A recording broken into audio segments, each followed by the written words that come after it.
হাঁটুতে ব্যথা, হাঁটুর মধ্যে যন্ত্রণা, হাঁটাচলা করতে গেলে অসুবিধা হয়, সিঁড়ি চড়তে গেলে অসুবিধা হয়, তাদের জন্য হাঁটুর কয়েকটা ব্যায়াম আমি দেখাচ্ছি। পাটাকে এভাবে মেলে দেব, দিয়ে দুটো পায়ের পাতাকে শ্বাসের সঙ্গে ভিতর দিকে নেব, শ্বাস ছাড়তে ছাড়তে বাইরের দিকে ছাড়বো। এভাবে আমরা 20 বার করে করব 3টে সেট। এরপরে যেটা করছি, হাতটাকে আমি এভাবে সাপোর্ট দিচ্ছি, দিয়ে একটা একটা পা তুলবো, পায়ের পাতাটাকে ভেতর দিকে নিয়ে নেব, হোল্ড করে রাখবো 10 সেকেন্ড, মনে মনে 10 কাউন্ট করব, নামিয়ে দেব। অপোজিট পাও তাই করব, শ্বাস নিয়ে তুলে নিলাম, হোল্ড করে রাখলাম 10 সেকেন্ড, শ্বাস ছেড়ে নামিয়ে দিলাম। এভাবে আমি এক একটা পায়ে, ডান পায়ে 10 বার, বাঁ পায়ে 10 বার, এভাবেও 3টে সেট করব। এরপরে যেটা করছি সেটা হচ্ছে কুশান।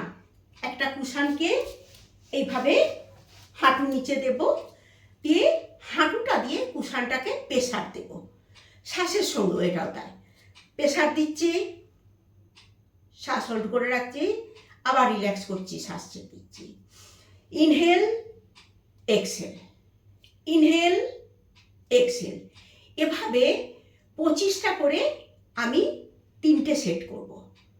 এরপরে যেটা করছি সেটা হচ্ছে একটা টাওয়েলের সাহায্যে, এরকম একটা টাওয়েলকে আমি ফোল্ড করে উঠিয়ে নেব, দুটো পা ভাঁজ করে হাঁটুর গ্যাপে দেব, দিয়ে এভাবে দুটো হাঁটুকে চাপ দেব, ছেড়ে দেব। ইনহেল এক্সেল, শ্বাস নেব, যখন এটা ছাড়বো শ্বাসটা ছাড়বো। এরপরে এই টাওয়েলটাকে এই পায়ের গ্যাপে এখানটায় দিয়ে প্রেস করব, এটা তো তাই। Inhale exhale, inhale exhale, inhale exhale. Opposite পা প্রেসার দেব, ইনহেল এক্সেল, রিল্যাক্স করবো যখন, আবার প্রেসার দেব। এভাবে আমি প্রত্যেকটায় টাওয়েল দিয়ে যেটা করলাম, প্রত্যেকটায় 10 করে 3টে রিপিটেশন। এবার আস্তে আস্তে সেটা বাড়তে থাকবে। আমার ভিডিও ভালো লেগে থাকলে প্লিজ আমার চ্যানেল সাবস্ক্রাইব করবেন, কমেন্ট, শেয়ার এবং লাইক করে দেবেন।